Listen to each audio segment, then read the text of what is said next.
নমস্কাৰ ডান এক্সপ্ৰেছৰ সমূহ দৰ্শকক স্বাগতম জনাই ষ্টুডিঅ'ত মই ধীৰাজ ডেকা। আজি অনুষ্ঠানত আমি এনে এগৰাকী ব্যক্তিক আমন্ত্ৰণ কৰি আনিছোঁ, যিগৰাকী ব্যক্তি নহ'লে মহানগৰীৰ এটি অনুষ্ঠান হয় আধৰুৱা। এগৰাকী সাংস্কৃতিক কৰ্মী, এগৰাকী আন্তৰ্জাতিক খেলুৱৈ, লগতে মহানগৰীখনক মনে প্ৰাণে ভাল পোৱা এগৰাকী বিশিষ্ট ব্যক্তি।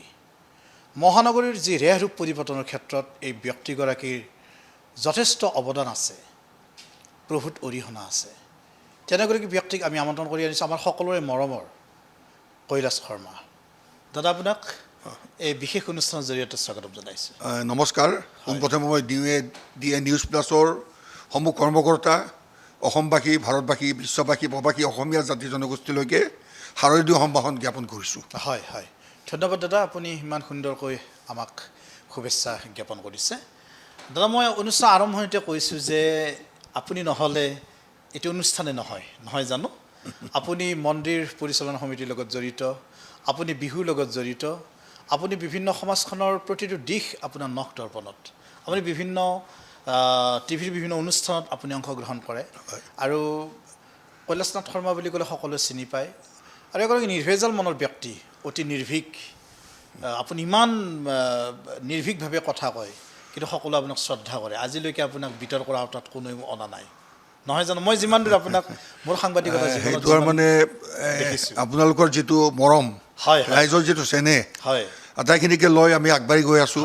আমি আচলতে এটা খুব প্ৰাচীন পৰিয়াল, কাৰণ আমি 1044 খ্ৰীষ্টাব্দৰ পৰা প্ৰাচীন কামৰূপৰ প্ৰাগজ্যোতিষপুৰত থকা ব্যক্তি আমি।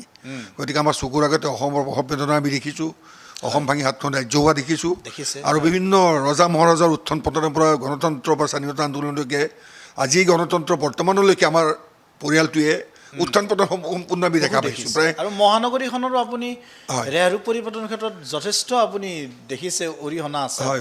আহিম দাদা, মই যিহেতু আপুনি আন্তৰ্জাতিক খেলুৱৈ, আপোনাৰ সুকীয়া পৰিচয় আছে, এতিয়া আপুনি বিভিন্ন অনুষ্ঠানৰ লগত জড়িত, কিন্তু আপোনাৰ প্ৰধান পৰিচয়টিয়ে হৈছে আপুনি এগৰাকী খেলুৱৈ। আমাৰ অসমখনলৈ আপুনি যথেষ্ট গৌৰৱ কঢ়িয়াই আনিছে, নহয় জানো? এইটো একেবাৰে সঁচা কথা, কাৰণ আমাৰ অলপ জানিব বিচাৰিছোঁ আপোনাৰ খেলুৱৈ জীৱনৰ কথা কিছু। এই খুব সুন্দৰ প্ৰশ্ন এটা কৰা হৈছে, কাৰণ মোৰ ব্যক্তিগত ক্ষেত্ৰত যদি মই ক'বলৈ যাওঁ, মই বিভিন্ন ক্ষেত্ৰত জড়িত। যদি প্ৰথমে মোৰ সকলোৱে জানে মই এগৰাকী খেলুৱৈ, কাৰণ অসম তথা আগৰ বৰ অসম তথা বৰ্তমান উত্তৰ পূৰ্বাঞ্চলৰ ক্ৰীড়া ক্ষেত্ৰত যদি আমি চাওঁ, আমাৰ পৰিয়ালটোৰ এটা অৱদান আছে।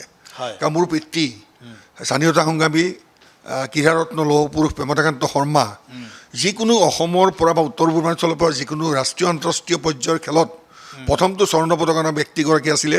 1933-34 চনত যেতিয়া সোণাৰাম স্কুলত পঢ়ি আছিল, তেতিয়া এছিয়ান সাঁতোৰবিদক পৰাস্ত কৰি, প্ৰফুল্ল ঘোষক পৰাস্ত কৰি ব্ৰহ্মপুত্ৰত ৰজাদৌৰাৰ পৰা ভৰলুমুখলৈ য'ত এখন ব্ৰিজখন য'ত বনাই আছে, সেই ৰেকৰ্ডটো আজি প্ৰায় 90-95 বছৰ আগতে এইটো ৰেকৰ্ড কৰিছিল। আৰু আজিলৈকে সেই ৰেকৰ্ডটো 15 মিনিটৰ ৰেকৰ্ডটো কোনো ব্ৰেক কৰিব পৰা নাই।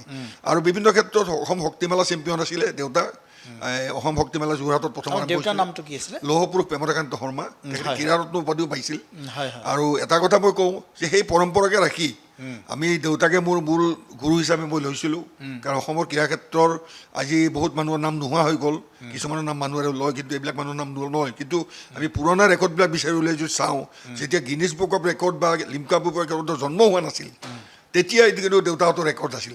আৰু সেই ৰেকৰ্ডকে আমি সৰুগত কৰি মই নিজে খেলত আত্মপ্ৰকাশ কৰিছিলোঁ। স্কুলীয়া দিনত কটন কলেজ স্কুলত পঢ়ি থকা দিনৰ পৰা লতাইল ফিল্ডৰ বিহুতলীত মই আৰম্ভ কৰিছিলোঁ, বিহুৰ সাঁতোৰ প্ৰতিযোগিতা জইন কৰিছিলোঁ। আৰু তাৰপাছতে মই আৰ্ম ৰেচলিং 1980 চনৰ 81 চনৰ পৰা আৰ্ম ৰেচলিং খেলিছোঁ। আৰ্ম ৰেচলিঙত মই ৱৰ্ল্ডৰ মাষ্টাৰ্ছ কেটাগৰীত মই চিলভাৰ মেডেল আনিবলৈ সক্ষম হৈছিলোঁ। আৰু তাৰপাছতে মই ৱৰ্ল্ড ষ্ট্ৰেংথ লিফ্টিং চেম্পিয়নশ্বিপ, তাত মই 3বাৰকৈ ভাৰতীয় দলক প্ৰতিনিধিত্ব কৰিছোঁ। আৰু মই এতিয়াও মাষ্টাৰ্ছ ৱৰ্ল্ড চেম্পিয়নশ্বিপ খেলি আছোঁ। আৰু মই 2বাৰকৈ ভাৰতীয় দলৰ হৈ, এবাৰ বাহৰেইনত 2015 চনত, যদিটো চৌদি আৰব বুলি কয় বাহৰেইনত আলমানামা চিটিত ৱৰ্ল্ড চেম্পিয়নশ্বিপ হৈছিলে। আৰু তাত মই গৈ ভাৰতৰ প্ৰতিনিধিত্ব কৰি 2টা গ'ল্ড মেডেল আনিছিলোঁ তাত। তাৰ পৰৱৰ্তী কালত মই পুনৰ ইণ্ডিয়াত হৈছিলে চেম্পিয়নশ্বিপ, তাত মই 2টা গ'ল্ড মেডেল আনিছিলোঁ। আৰু এই যোৱা 22 চনত মই বৰ্তমান USSR আগৰ USSR এতিয়া কিৰ্গিস্তানত গৈ পেলাই মই তাত ৱৰ্ল্ড চেম্পিয়নশ্বিপত মই 2টা ব্ৰঞ্জ মেডেল আনিবলৈ সক্ষম হৈছোঁ। আৰু তাৰ বাহিৰেও খেলা ধূলা চুইমিঙৰ লগতে হওক, ফুটবল, ক্ৰিকেট, হকী আদি মই স্কুল, কলেজ, ইঞ্জিনিয়াৰিং কলেজতো মই পঢ়োঁতে তাতো খেলিছোঁ। গতিকে এইটো ক্ষেত্ৰত ক্ৰীড়াৰ ক্ষেত্ৰত অন্ততঃ মই ভাবোঁ যে মই নিজৰ এগৰাকী ক্ৰীড়াবিদ বুলি ক'বলৈ পালে হয়, মনটো খুবেই ভাল পাওঁ হয় হয় আৰু তেনেকৈ আজিলৈকে চলি আছে সেইকাৰণে আজি আমাৰ অনুষ্ঠানত আমি আমন্ত্ৰণ কৰি আনিছোঁ হয়। যিহেতু আপোনাক বিভিন্ন অনুষ্ঠানত মাতে কিন্তু আপোনাৰ সুকীয়া পৰিচয় সম্পৰ্কে এইটো অনুষ্ঠান কৰাৰ আমাৰ ইচ্ছা আছিলে হয় হয় গতিকে বিভিন্ন অনুষ্ঠানত আপুনি বিভিন্ন বক্তব্য প্ৰদান কৰে কিন্তু আপোনাৰ জীৱনৰ বিষয়ে এইটো জানিব লাগিব নহয় জানো মই দাদা আপোনাক এটা কথা সুধিব খুজিছোঁ এতিয়া খেলৰ পৰিৱেশ কিছু ভাল হৈছে ভাল হৈছে আমাৰ হিমা দাস লাভলীনা হয়। যেতিয়া আহিলে যিখিনি সময়ত আপোনালোকে খেলিছিল সেইখিনি সময়ত কিন্তু খেলৰ অৱস্থা সিমান ভাল নাছিলে তেতিয়াও কিন্তু আপোনালোকে এটা বেলেগ ধৰণৰ পৰিৱেশ সৃষ্টি কৰি আপোনালোকে এই ক্ৰীড়াৰ ক্ষেত্ৰখনক আপোনালোকে আগুৱাই লৈ গৈছিলে এইটো মানে অভাৱ অভিযোগ আছিল হয় এইটো কিন্তু মোৰ অন্তৰৰ কথা প্ৰশ্ন কৰা হৈছে কাৰণ আমি যেতিয়া খেলি আছিলোঁ আজিৰ যিটো পৰিৱেশ হয় একমাত্ৰ নেহেৰু ষ্টেডিয়াম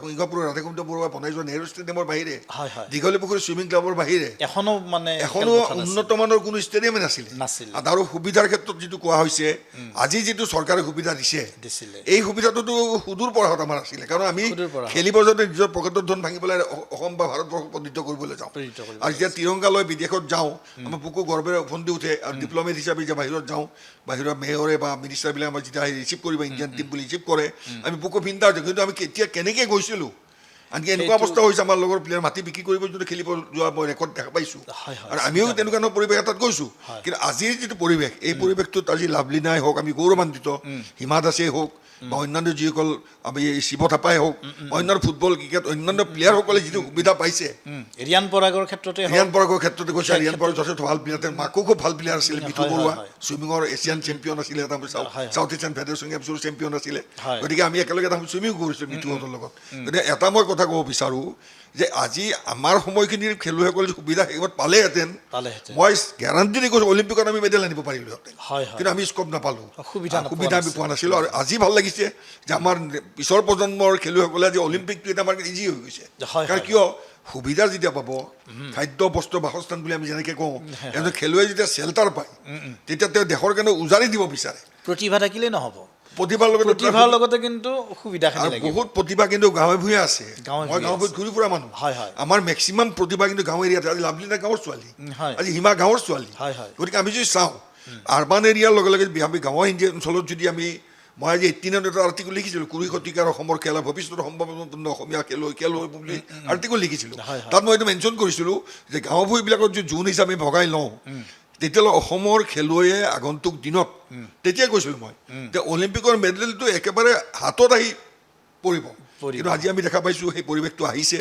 আৰু তাৰ বাবে মই চৰকাৰক আপোনালোক যথেষ্ট এতিয়া আশাবাদী হৈছে আৰু চৰকাৰক ধন্যবাদ জনাইছোঁ যে তেওঁলোকে এতিয়া সুবিধা দিছে এইখিনিতে মই এটা কথা ক'ব বিচাৰোঁ যে অলিম্পিক খেলৰ জন্মৰ আগতে খেলৰ জন্ম হৈছিল অলিম্পিকে খেল ৰিকগনাইজ কৰে কিন্তু খেল জন্ম হোৱাৰ পাছতে অলিম্পিকৰ জন্ম হৈছে 1896ত 1996 100 বছৰ হৈছে কিন্তু খেলৰ যিটো জন্ম খেলবিলাকে অলিম্পিকক স্বীকৃতি প্ৰদান কৰিছে সেইকাৰণে মই এটা কথা কওঁ যে নন অলিম্পিক গেমছ যিবিলাক আছে একেই কষ্ট একেই হেৰি অলিম্পিক এছ'চিয়েশ্যন আণ্ডাৰত নাথাকিব পাৰে কিন্তু তেওঁলোককো চৰকাৰে সুবিধা সমানে দিয়াটো উচিত কাৰণ তিৰংগা পতাকালৈ ভাৰতবৰ্ষ বা অসমক যেতিয়া প্ৰতিনিধিত্ব কৰিব যায় খেলুৱৈজনে কিন্তু তাত অলিম্পিয়ান বা নন অলিম্পিয়ান বুলি কথাটো নাহে ইণ্ডিয়ান টিম ভাৰতীয় দলৰ খেলুৱৈ হিচাপে এইটো ক্ষেত্ৰত মই মাননীয় মুখ্যমন্ত্ৰী ডক্টৰ হিমন্ত বিশ্ব শৰ্মা তেখেত যথেষ্ট উদ্যমী খেলুৱৈ ক্ষেত্ৰত আৰু তেওঁ নিজৰ বেডমিণ্টনৰ লগত জড়িত আৰু বিভিন্ন খেল আমি চুইমিং এটা সময় দীঘলী পুখুৰীত চুইমিং কৰিছোঁ আমাৰ ক্লাবতে চুইমিং কৰিছোঁ গতিকে এই ক্ষেত্ৰত মই আৰু মুখ্যমন্ত্ৰীগৰাকীৰ পত্নীও খেলৰ লগত জড়িত তেওঁ নিজৰ নিজে খেলিছিলে তেওঁ নিজেও হয় হিমন্ত বিশ্ব শৰ্মাৰ আগেও আমি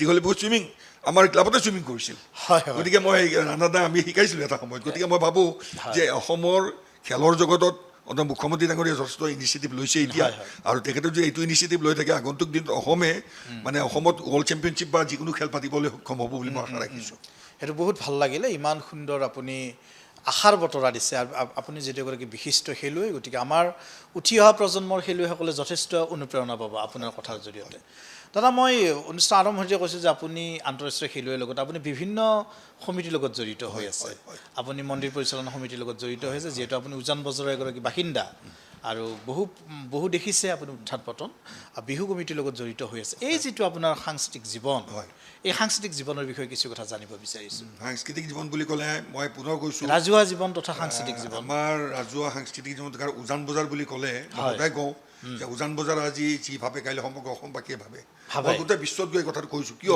হয়। যে উজান বজাৰ বুলি ক'লে এইকাৰণে কোৱা হয় যে এটা পাৰ্টিকুলাৰ এৰিয়া কেইজনমান মানুহ নহয় উজান বজাৰখন হৈছে উত্তৰ পূৰ্বাঞ্চলৰ দুৱাৰমুখ আছিল দুৱাৰমুখ কাৰণ নাগালেণ্ডৰ পৰা মণিপুৰৰ জিলা আছিল এটা সময়ত গতিকে তেওঁলোকৰ নাগালেণ্ড অৰুণাচল বা নেফা বা খাজিয়া জয়ন্তী পাহাৰ সকলো আহি প্ৰথম উজান বজাৰত থিতাপি লৈছিল তাতে হাইকোৰ্ট তাতে দীঘলী পুখুৰী তাতে ৰজা ভগদত্তৰ চিন আজি দীঘলী পুখুৰী আজি বিদ্যমান হয়তো ওপৰত এটা আৰ্টিকল মই লিখিছোঁ আৰু মই এটা ডক্সত এঘণ্টামান সময় মোৰ পৰা এটা ডকুমেণ্টেই কৰি লৈছিলে গতিকে দীঘলী পুখুৰীৰ ইতিহাস যদি আমি চাওঁ আমি কামৰূপৰ ইতিহাস যদি চাব যাওঁ ভাস্কৰ বৰ্মাৰ আগৰ পৰা ভগদত্তৰ ইতিহাস গতিকে তেতিয়াৰ পৰা আমি দেখা পাইছোঁ যে আমাৰ ৰাজহুৱা জীৱনত যিটো আমাৰ আমি কাম কৰি আছোঁ তাৰ সম্পূৰ্ণ বস্তুটো আমাৰ পৰিৱেশ পাইছিলোঁ ওচৰতে লতাশিল খেলপথাৰ য'ত ৰসৰাজ লক্ষীনাথ বেজবৰুৱাই অসম ছাত্ৰ সন্মিলনীৰ জন্ম দিবৰ কাৰণে 1916 চনত লতাশিলত প্ৰথম অসম ছাত্ৰ সন্মিলনীত জন্ম দিছিলে ঠিক তেনেকৈ অসমৰ যদি বা উত্তৰ পূৰ্বাঞ্চল বা বিশ্বৰ প্ৰথমখন মঞ্চ বিহু সিংহপুৰ ৰাধাগোবিন্দ বৰুৱাৰ নেতৃত্বত গুৱাহাটী পৰা ধীৰেন বৰুৱা ক্ষীৰোদাকান্ত বিষয়া লোকবন্ধু ডক্টৰ ভূৱনেশ্বৰ বৰুৱা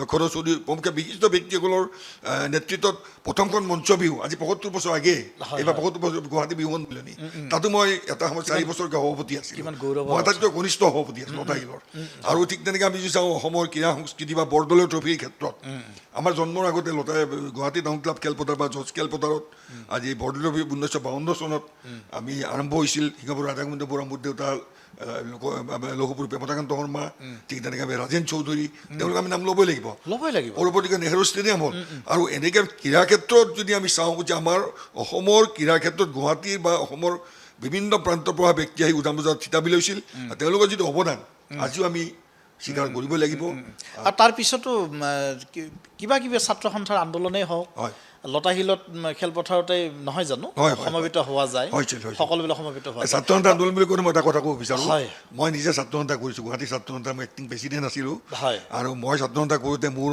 সেই সময়ত সহকাৰী সম্পাদক বৰ্তমান মুখ্যমন্ত্ৰী হিমন্ত বিশ্ব শৰ্মা ডাঙৰীয়া আছিল ঠিক তেনেকৈ কল্পজ্যোতি নেওগ আছিলে পিছলৈ তেওঁ এটা অনুষ্ঠানলৈ গুচি গৈছিল ঠিক তেনে আমি যাওঁ সুনীল নাথ এইবিলাক চব ছাত্ৰ সন্থাৰ লগত জড়িত আছিল আৰু সেই সময়ত গুৱাহাটী ছাত্ৰ সন্থাত থকাৰ আগে আমি হীৰালাল পাটোৱাৰীৰ যিটো ঘটনা হৈছিল 1978ত মংগলদৈ ঘটনাটো হৈছিল তাৰ পৰা আচলতে অসম আন্দোলনটো প্ৰথম আৰম্ভ হৈছিল মই কিন্তু সাক্ষী আজিও তাত আছোঁ মইতো আজি এদিন বেলেগ এদিন ক'ম এই বিষয়ে যিহেতু আজি ছাবজেক্টটো বেলেগ আছে বিষয়টো বেলেগ আছে সেইটো তাৰপিছত আপুনি এনেকৈ ৰাইজৰ লগত জড়িত হৈ গ'ল উগ্ৰতাৰা মন্দিৰৰ পৰিচালনা সমিতি তাতো আপুনি জড়িত হৈ গৈছিল তাত কিন্তু আপোনালোকৰ এই যেতিয়া মূৰ্তিৰ কিবা হেৰি হৈছিলে সেইখিনি সময়তো আপুনি যথেষ্ট ইনিচিয়েটিভ লৈছিল নহয় জানো কাৰণ উগ্ৰতাৰা বুলি কোৱাৰ লগে লগে আমাৰ গা জিকাৰ খাই সেইকাৰণে মানে আমাৰ বিশ্বৰ 51খন পীঠৰ কথা উল্লেখ কৰা আছে সতী যেতিয়া দক্ষ জগত দেহত্যাগ কৰিছিল তেতিয়া ভগৱান শিৱই যেতিয়া তেওঁক লৈ গৈছিল কান্ধত বিষ্ণুৱে দেৱতাসকল আৰু ব্ৰহ্মাৰ প্ৰাৰ্থনাত সন্তুষ্ট হৈ শিৱক প্ৰণাম জনাই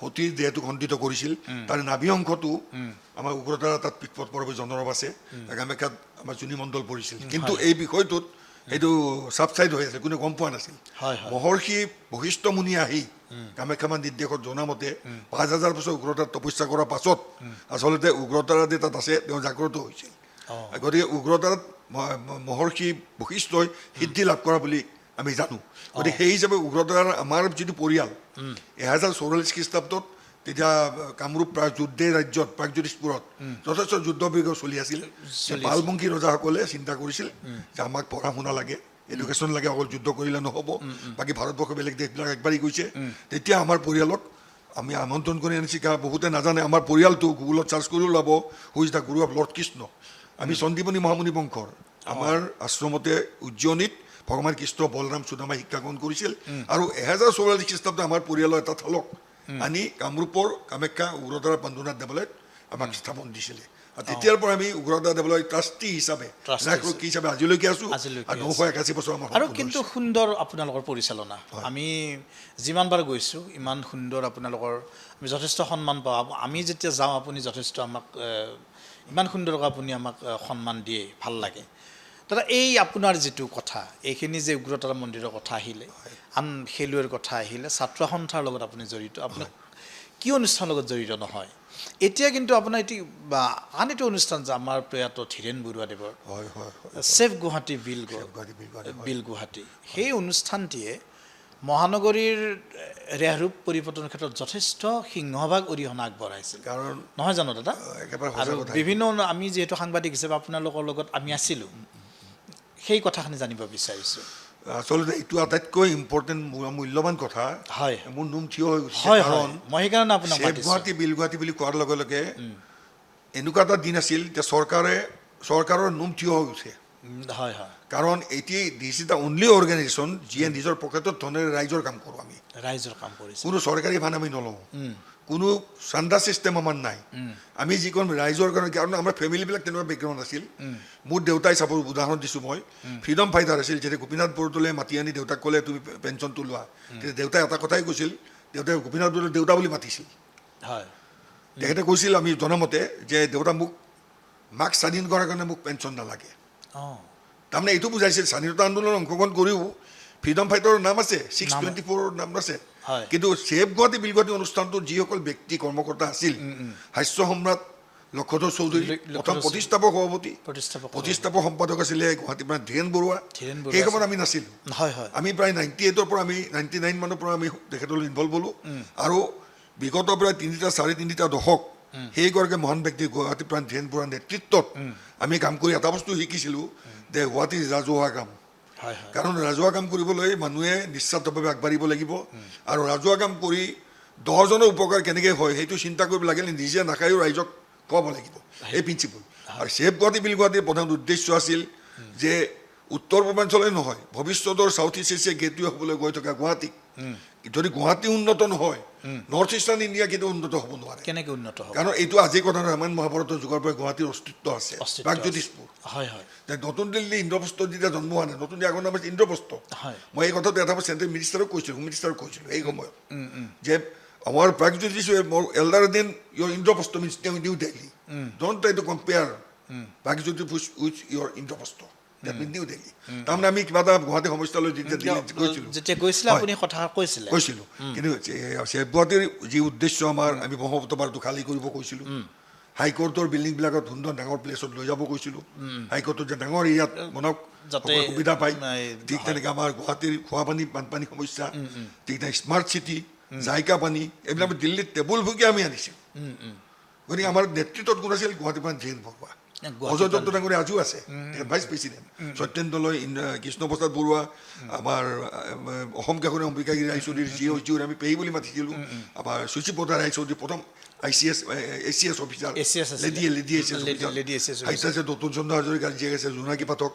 গতিকে এনেকৈ আমি তেওঁলোকৰ লগত নেতৃত্বত আমি কাম কৰিছোঁ। স্বনামধন্য ব্যক্তিসকল গোটেইখিনি স্বনামধন্য ব্যক্তিসকল ছেভ গুৱাহাটী বিল গুৱাহাটীৰ লগত আজিও আমি গুৱাহাটীৰ হৈ ফাইট কৰি আছোঁ আৰু ফাইট কৰি যাম। আৰু মই জনাত মাননীয় মুখ্যমন্ত্ৰী ডাঙৰীয়া আমাৰ গুৱাহাটী বুলি যিখন কিতাপ আমাৰ আছে, তেওঁ সেইখন তেতিয়া তেওঁ GDD মিনিষ্টাৰ থাকোঁতে আমি দিছিলোঁ, আগৰ গভৰ্ণমেণ্ট থাকোঁতে। মষ্ট পলি সেইখন ফ'ল' কৰিছে তেখেতে। ভাল কামখিনি কৰোঁতে ভাল বুলি ক'বই লাগিব। এতিয়া বাকী ব্ৰহ্মপুত্ৰ পাৰটো বনাই আছে, ঠিক তেনেকৈ আমাৰ কুৰুৱাৰ যিটো ব্ৰিজ, ৰিং ৰোড যিটো হ'ব, আমাৰ ডিমাণ্ড। ঠিক তেনেকৈ ভৰলুমুখত যিখন ব্ৰিজ বনাইছে আমি অনশন কৰিছিলোঁ তাত, এইখন ব্ৰিজ হ'ব লাগে বুলি আমি অনশন কৰিছিলোঁ। শৰাইঘাটৰ দ্বিতীয় যিখন ব্ৰিজ বনাইছে সেইখনতো আমি অনশন কৰিছিলোঁ। গতিকে আজি আমি যিখিনি কথা কৈ আছিলোঁ, আমি পাৱাৰত নাই, বাহিৰৰ পৰা যিখিনি কৰিছোঁ সেইখিনি কথা তেওঁ ইমপ্লিমেণ্টিং হিচাপে অথৰিটিয়ে যে কাম কৰি আছে, ভালকৈ কামখিনি কৰক, যাতে ঠিকাদাৰে যাতে গাফিলতি নকৰে। আৰু ৰাইজৰ সুবিধাৰ ক্ষেত্ৰত আমি ছেভ গুৱাহাটী বিল গুৱাহাটী অত্যন্ত প্ৰহৰী হিচাপে আছোঁ। আৰু আগন্তুক দিনত ধীৰেণ বৰুৱা আমাৰ পৰা আঁতৰি গ'ল, লক্ষধৰ চৌধুৰী আমাৰ পৰা আঁতৰি গ'ল, তেওঁলোকৰ আদৰ্শ সদায় তেওঁলোকৰ আত্মা আমাৰ লগত আছে। কিন্তু দাদা এটা কথা কওঁ মই, আপুনি যিহেতু কৈছে যে উচ্চ ন্যায়ালয়খনৰ কথা কৈছে, উচ্চ ন্যায়ালয়খন আপোনালোকে এটা আহল বহল ঠাইত আপোনালোকে প্ৰতিষ্ঠা কৰাৰ কথা কৈছে, বা এনেকুৱা ধৰণৰ আপোনালোকে অনশন কৰিছে। কিন্তু উচ্চ ন্যায়ালয়খন যেতিয়া ইয়াৰ পৰা বহু অধিবক্তাই কিন্তু সমালোচনা কৰিছে, বহু অধিবক্তাৰ নিজৰ সমস্যাখিনি অধিবক্তা সমাজে সমালোচনা কৰিছে, এই ক্ষেত্ৰত কি ক'ব আপুনি? কাৰণ এটা কথা, অধিবক্তা সমাজৰ ক্ষেত্ৰত তেওঁলোকৰ নিজা এটা বিষয় আছে, এইটো বিষয় আছে। আভ্যন্তৰীণ বিষয়ে মই মাত মাতিব কেতিয়াও নাযাওঁ, তেওঁলোকে সুবিধা পাওক। কিন্তু আমিও বিচাৰিছোঁ যে গুৱাহাটীখন মুকলি কৰি হ'ব লাগে। কাৰণ আমি গুৱাহাটী অতি প্ৰাচীন ব্যক্তি, আমাৰ পৰিয়াল 981 বছৰ আমি কটাইছোঁ। ইয়াত বহুত মানুহ পিছত আহিছে, গতিকে বহুত ৰজা মহাৰজাও পিছত আহিছে, বহুত জনগোষ্ঠীয় ৰাইজ আমাতকৈ পিছত আহিছে। আহোম স্বৰ্গদেউসকল প্ৰথম আহি আমাকে লগ পাইছে। আজিকালি আমি শিৱসাগৰত গৈ আমাৰ পৰিয়ালে গৈ পেলাই স্বৰ্গদেউক আমাৰ পৰিয়ালবিলাকে কৈ এনচেষ্টৰে কৈ আহিছিল যে স্বৰ্গদেউৰ যুদ্ধ শিৱসাগৰত নহয়, বিহু ৰং তামচা যুদ্ধ, ঘোঁৰাৰ যুঁজ, হাতীৰ যুঁজ, ম'হ যুঁজ ইয়াত পাতক, কিন্তু যুদ্ধ গুৱাহাটীত কৰিব লাগিব, বৰপুখুৰত নিযুক্ত কৰক। ৰাজবাৰী আজি উজান বজাৰ ৰাজবাৰী বিদ্যমান, কিন্তু আমাৰ পৰিয়ালবিলাকে শিৱসাগৰত গৈছিলোঁ। আৰু আহোম স্বৰ্গদেউৰ শাসন ভাল আছিল কাৰণে আমি কামৰূপীয়াসকল অসমীয়া হৈছিলোঁ গতিকে আমি অসমৰ উত্তৰণ মই প্ৰথমে কৈছোঁ অসমৰ প্ৰসৱবেদনে দেখা পৰিয়ালৰ মানুহ আমি গতিকে আমি এটাই বিচাৰিছোঁ যে আমি যিসকল অধিবক্তা সমাজ আছে তেওঁলোকৰ কোনো অসুবিধাত পৰিব নালাগে কমিউনিকেশ্যনটো ভাল হ'ব লাগে ঠিক তেনেকৈ আমিও বিচাৰিছোঁ যে যেনেকৈ আজি গুৱাহাটী নৰ্থ ইষ্টৰ হেড কোৱাৰ্টাৰ গুৱাহাটী হাইকোৰ্টটো অন্ততঃ আহল বহল জেগাত হ'লে আমি খুব ভাল পাইছোঁ কাৰণ আমি এটা আৰু এটা জেগা কৈছিলোঁ খাৰগুলিত ৩৫ বিঘা মাটি এতিয়াও আছে য'ত জাষ্টিছ বাংলোবিলাক আছে আমি ভাবিছোঁ তাতো টাউনশ্বিপ এখন হ'ব পাৰে আমি তেনেকুৱা এটা প্ৰস্তাৱ দিছিলোঁ কিন্তু আমি ৰাজহুৱা কৰ্মী হিচাপে আমাৰ লগত কিন্তু অধিবক্তা সমাজে আমাৰ লগত কোনো ধৰণৰ আলোচনা কৰা নাছিল গতিকে আমি বিচাৰোঁ যে কোনেও যাতে সমস্যাত নপৰে দুয়োটা চৰকাৰে হওক অধিবক্তা সমাজে হওক হাইকোৰ্ট বাৰ এছ'চিয়েশ্যনে হওক সকলো মিলি সমস্যাটো সমাধান কৰিব লাগে আৰু সুন্দৰভাৱে গুৱাহাটী নহয় অসম বা অসমৰ বিভিন্ন ৰাইজৰ কাৰণ আইনৰ ওপৰত কোনো হ'ব নোৱাৰে গতিকে আইনজ্ঞসকলক আমি সদায় সন্মান কৰিব লাগিব জুডিচিয়াৰী যিটো সুবিধা ল'ব সেই সুবিধাখিনি আমি সম্পূৰ্ণভাৱে সমৰ্থন কৰিম হয় হয় কিন্তু কোৰ্ট কাছাৰী বুলি ক'লে দাদা মোৰ অনুভৱ কৰিছোঁ কোৰ্ট কাছাৰী বুলি ক'লে যিটো এটা এক সৌন্দৰ্য যে কোৰ্টখন দীঘলী পুখুৰী পাৰত আছে হাইকোৰ্টখনৰ যিটো নিউ বিল্ডিং আৰু যিটো পুৰণি বিল্ডিং যিটো এক সৌন্দৰ্য সেই সৌন্দৰ্যটো ম্লান হ'ব বুলি আপুনি নাভাবেনে যিহেতু আপোনালোকে গুৱাহাটীত বহু বছৰ আছে মানে আমি জন্মৰ পৰাতো হাইকোৰ্টটো দেখিছোঁ কাৰণ হয় হয় হাইকোৰ্টটো আমি হওঁতে আমাৰ জন্ম ইয়াৰ পৰা যদি হাইকোৰ্ট যেতিয়া বনাই আমাৰ জন্ম হোৱা আমাৰ দেউতাহঁতে দেখিছিল দেউতাহঁতে কোৱা মতে তাৰ আগেয়ে লতাশিল ফিল্ড হাইকোৰ্ট জাজ ফিল্ড নিউ ফিল্ড পানীৰ যিটো পাণবজাৰ পানীৰ যিটো এৰি আছে এই গোটেই অঞ্চলটো মুকলি আছিল কলিকতাত যেনেকৈ আমাৰ ফৰ্ট উইলিয়াম বা যিবিলাক আমি যাওঁ মুকলি ফিল্ডবিলাক আছিল খেলা ধূলাৰ ব্যৱস্থা আছিল য'ত ডক্টৰ তালিমৰা নাও প্ৰথম অলিম্পিয়ান জজফিল নিউ ফিল্ডৰ পৰা ওলাইছে লতাশিল ফিল্ডৰ পৰা ওলাইছে আমাৰ দেউতাহঁত পিলিক চৌধুৰীহঁত গতিকে এতিয়া খেলৰ জেগা নোহোৱা হৈ গৈছে আমাৰ খেলৰ জেগা গতিকে আমি স্পৰ্টছমেন হিচাপে বিচাৰিম দীঘলী পুখুৰীত চুইমিং ক্লাব আমি কৰিছোঁ অমিত শৰ্মা ছাৰৰ নামত আছাম চুইমিং ক্লাব আমি কৰিছোঁ তাৰপৰা এল বি চালি হাজৰিকা মণিকগনা দত্ত বৰুৱা বিতু বৰুৱা উৰ্মিমালা দত্ত বৰুৱা বাবুল গুৰুং এটাই ইণ্টাৰনেশ্যনেল চুইমাৰ কিমান তাৰ পৰা ওলালে গতিকে আমি বিচাৰোঁ যাতে এই বৃহৎ অঞ্চলটোত খেলা ধূলাৰ পৰিৱেশ এটা আহিব লাগে সাংস্কৃতিক এটা পৰিৱেশ আহিব লাগে অকল কাৰ্যালয় স্থাপনেই নহয় কাৰ্যালয় স্থাপনে সম্পূৰ্ণ সমাধান নহয় কিন্তু এইটো মই নকওঁ যে কাৰ্যালয়সমূহ গুৱাহাটীৰ যিহেতু বাঢ়ি গৈ আছে গুৱাহাটী এতিয়া বহুত বৃহৎ গুৱাহাটী হৈ গুৱাহাটী এতিয়া বাঢ়ি গৈ আছে গতিকে গুৱাহাটী বাঢ়িলে সেইমতে জোন ৱাইজ মই এটা খুব বেছি পৰামৰ্শ দিব পাৰোঁ চৰকাৰে চিন্তা কৰিব লাগে যে ব্ৰহ্মপুত্ৰ সেই পাৰ আৰু ব্ৰহ্মপুত্ৰ এই পাৰ যদি পাৰে তেতিয়াহ'লে দুটা যদি জোন কৰি কোৰ্টৰ ব্যৱহাৰটো কৰে তে এইফালৰ মানুহখিনিয়ে মেট্ৰ' বা ব্ৰহ্মপুত্ৰ দক্ষিণ পাৰৰ মানুহখিনিয়ে ইয়াতে জুডিচিয়াৰী সুবিধাটো পাব এটা ফালে আৰু উত্তৰ পাৰৰ পৰা গ'লে আমাৰ সিটো ফালে ব্ৰহ্মপুত্ৰ সিটো পাৰে তেওঁলোকে তাত এটা সুবিধা পাব এইটো চৰকাৰৰ ওপৰত কথা আমি পৰামৰ্শতে দিব আপোনালোকে পৰামৰ্শ দিছে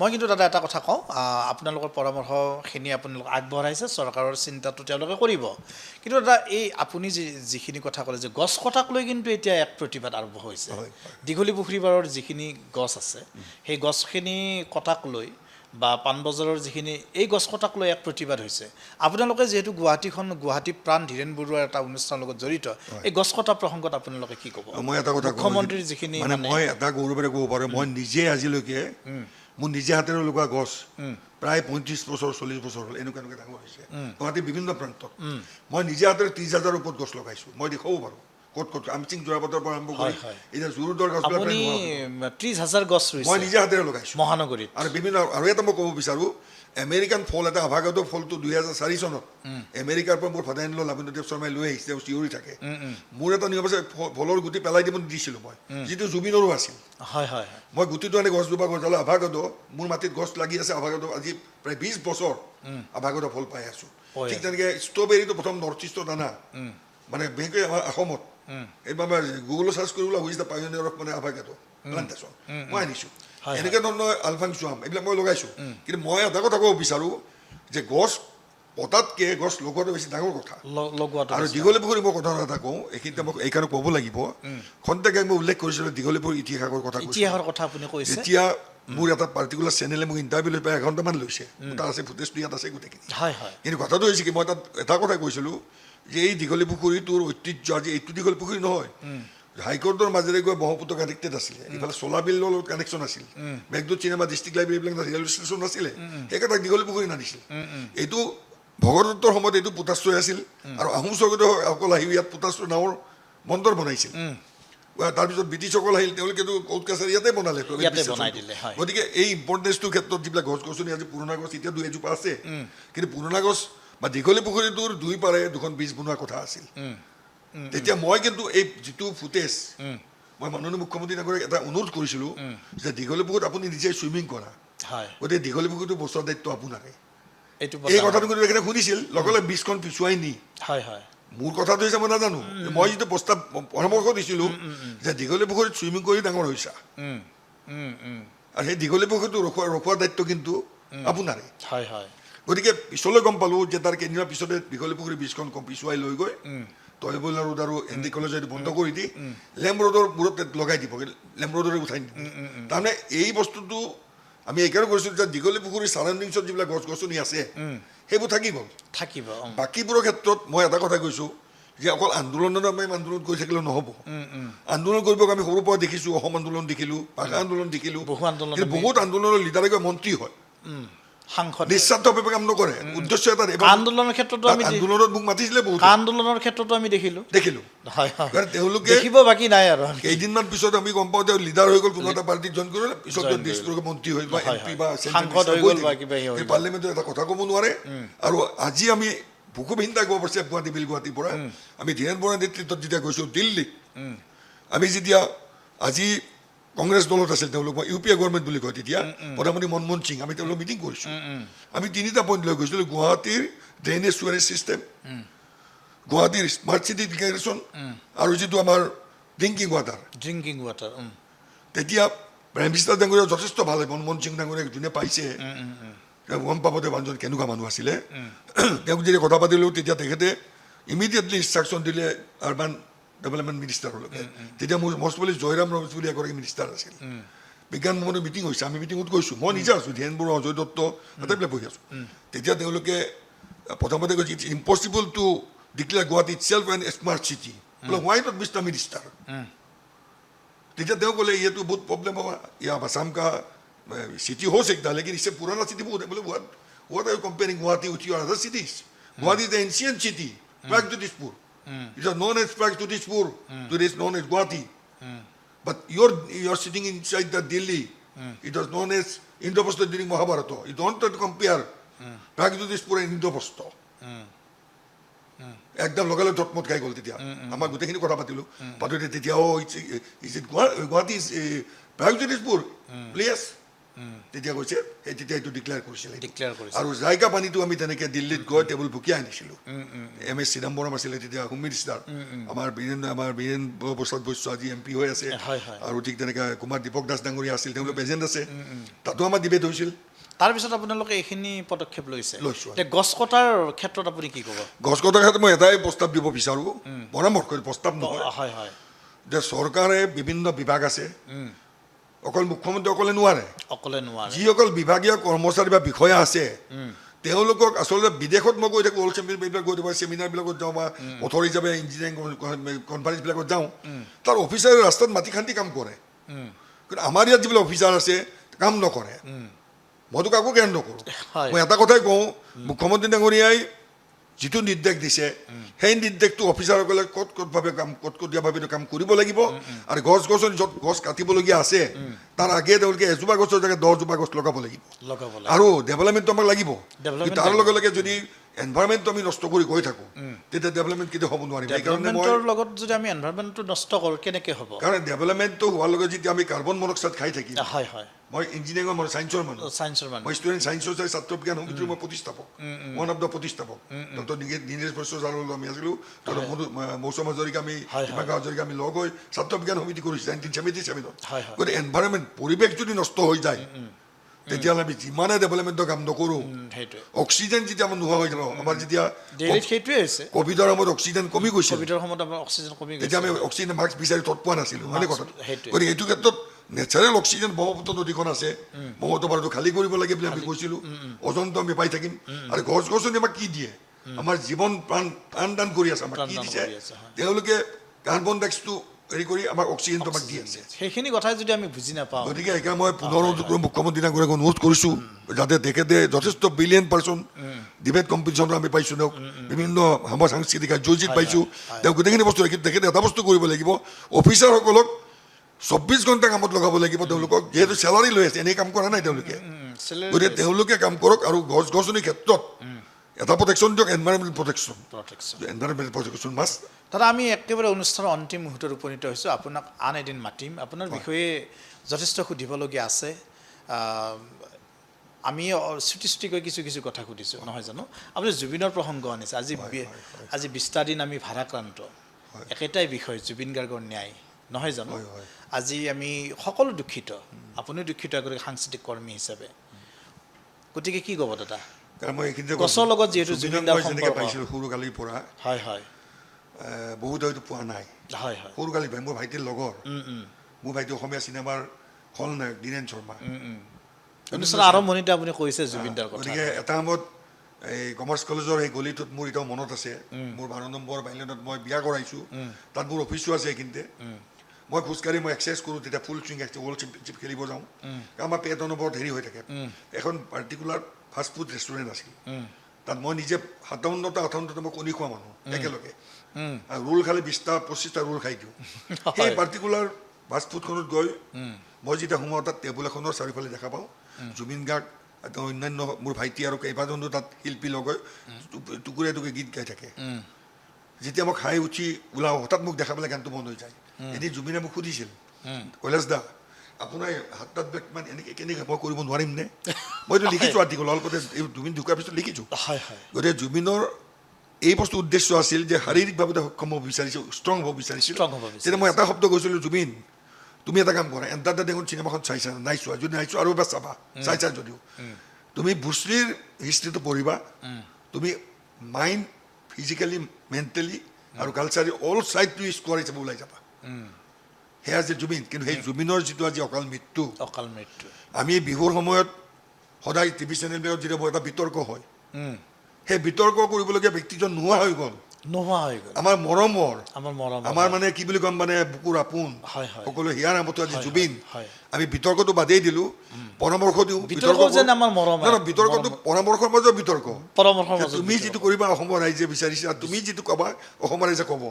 গতিকে তুমি যিটো প্ৰাকৃতিক ৰক্ষা কৰিছা ৰাইজে ৰক্ষা কৰিব, তোমাৰ বহুত ডিপেণ্ড কৰিছে। গতিকে তোমাৰ এটাই বস্তু, আজি জুবিন যেতিয়া গুচি গ'ল, যেতিয়া মই দেখোন ৰায়পুৰত আছোঁ, নাই ৰায়পুৰ গুৱাহাটীতে আছোঁ, মানে আমাৰ এনেকুৱা লাগিল যে বিনা বেগে বজ্ৰপাত হোৱাৰ দৰে অৱস্থা এটা আহি গ'ল। আমি ভবা নাই জুবিনৰ শাৰীৰিকভাৱে দুৰ্বল আছিল, কিন্তু মানসিকভাৱে ইমান ষ্ট্ৰং। আমি ভাবিছোঁ ইমান অতি কমে 10 পৰা 12 বছৰ থাকিব। আৰু এই 10-12 বছৰ অসমীয়া জাতিয়ে ভূপেনদাৰ যিটো বহুত কিবা কিবি পাব। ভূপেনদা আমাৰ মাজত আঁতৰি গ'ল, মোৰ দেউতাৰ ছাত্ৰ, ভূপেনদাক দেউতা বডি বিল্ডিং চুইমিং এইবিলাক দেউতাই শিকোৱা। ভূপেনদা যোৱাৰ পাছত মই তেতিয়াও জড়িত হৈ আছোঁ, ভূপেনদাৰ লগতো আছিলোঁ, মই ভাল পাইছিল। যে আমি ভাবিছোঁ জুবিনৰ অন্তত এই গেপটো আমাৰ পুৰোৱাৰ লগে লগে এতিয়া গম পাইছোঁ জুবিনে এনেকুৱা এটা ষ্টেজলৈ গুচি গৈছিল, সমগ্ৰ বিশ্বত আজি বুৰ্জ খলিফাত জুবিনৰ য'ত 3 মিনিটত 60 লাখ টকা এডভাৰটাইজত পইচা লয়, তাত জুবিনক দিনে দিনে দেখুৱাই আছে, সপ্তাহ হিচাপে দেখুৱাইছে। আজি নিউয়ৰ্ক টাইমছতে হওক, US এয়াৰফ'ৰ্চ বেণ্ডে আজি জুবিনৰ মায়াবিনী গীতটো তাত বজাইছে। কালি দেখা পালে পাকিস্তানৰ ৰাস্তা ষ্ট্ৰীটত হাজাৰ হাজাৰ মানুহে ইয়া আলী গানটো গাই আছে, বাংলাদেশত গাইছে, ওচৰৰ আৰবৰ পৰা, চৌদি আৰবৰ পৰা বিভিন্ন দেশত আমি হতভম্ব হৈ পৰিছোঁ যে এনেকুৱা সত্তা এজন ইমান কম বয়সত গোটেই পৃথিৱীক কালচাৰেলি এটা লেকামৰ মাজত লৈ আহিছে। লেকামডাল অসমীয়া মানুহ এজনে হাতত ধৰি ৰাখিছিল, যাৰ ফলত অসমৰ হেৰাই যোৱা যিটো উত্তৰ পূৰ্বাঞ্চল আমাৰ পৰা আঁতৰি গৈছে। আৰম্ভণিতে কৈছোঁ সভ্যতাৰ আমি দেখিছোঁ 7খন ৰাজ্য ভাঙি গৈছিল, জুবিনে জোৰা লগাব চেষ্টা কৰিছিল, যাৰ উদাহৰণ নাগামিছত, অৰুণাচলীত খাচীয়াসকলে আমাৰ যিটো খাচীৰ আটাইতকৈ বেষ্ট ল' মাজাও বুলি এজন আছে, তেওঁ জুবিনৰ ওপৰত গীত লিখিছে, গোটেই পৃথিৱীত গীতটো প্ৰচলিত হৈছে। গতিকে জুবিনৰ যিটো শূন্যতা, এই শূন্যতা মই ভাবোঁ বৰ্তমানৰ শিল্পীসকলে সম্পূৰ্ণ কৰাটো সম্ভৱ নহ'ব। সেইকাৰণে জুবিনৰ স্মৃতিক আমি এনেকৈ ধৰি ৰাখিব লাগিব, আৰু জুবিনে ন্যায় পাব লাগিব।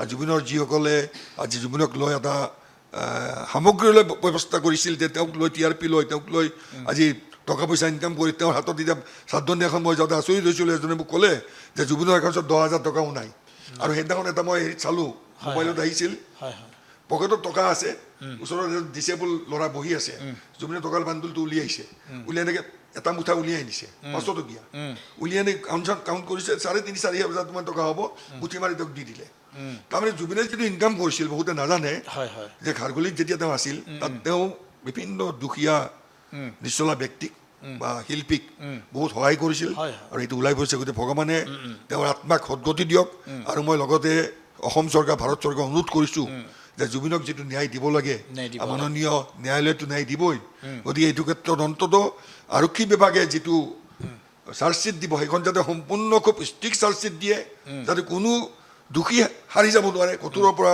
কঠোৰতম শাস্তি বা দৃষ্টান্তমূলক শাস্তি তেওঁলোকে পাব লাগিব আৰু জুবিনৰ আত্মাই আমাৰ সকলোৰে মাজত ইতিমধ্যে বিয়পি পৰিছে আৰু ভগৱানৰ ওচৰত প্ৰাৰ্থনা জনাইছোঁ যে জুবিনক আকৌ আমাক তেনেকুৱা জুবিন এজন ঘূৰাই দিব লাগিব নতুনকৈ জন্ম লাভ কৰক অসমীয়া জাতিক একত্ৰিত কৰি পুৰণা বৰ অসমখনক আমি একত্ৰিত কৰিব পাৰোঁ ভূপেনদাৰ যিটো আছিল তাৰপিছত জুবিন আছিল গতিকে জুবিন আৰু ভূপেনদাৰ যিটো স্মৃতি আমি আমাৰ বুকুত লৈ আমি এতিয়া কান্দি উঠিছোঁ কিন্তু আমি কান্দি থাকিলে নহ'ব আৱেগ হৈ থাকিলে নহ'ব আমি জুবিনৰ এৰি যোৱা কামখিনি কিন্তু আমি সকলোৱে লগ হৈ আমি কৰিব লাগিব আৰু জুবিনক ন্যায় দিয়াৰ বাবে সকলোৱে একত্ৰিত হ'ব লাগিব বহুত ভাল লাগিলে দাদা আপুনি অনুষ্ঠানটিত ইমান সুন্দৰকৈ খেলুৱৈসকলক অনুপ্ৰেৰণা যোগালে জুবিন গাৰ্গৰ যি ন্যায় সন্দৰ্ভত আপুনি ইমান সুন্দৰকৈ কথা ক'লে আপোনাৰ ৰাজহুৱা জীৱনৰ বিষয়ে বহু কথা থাকি গ'ল আন এদিন আপোনাক নিমন্ত্ৰণ কৰিম আৰু আপোনাৰ বিষয়ে বহু জানিব লগা আছে আমাৰ নৱপ্ৰজন্মৰ ব্যক্তিসকলে আপোনাৰ বিষয়ে বহু জানিব লগা আছে আপুনি সকলোকে লগত লৈ আপুনি ইমান বছৰ আপুনি আছে মহানগৰীখনক আপুনি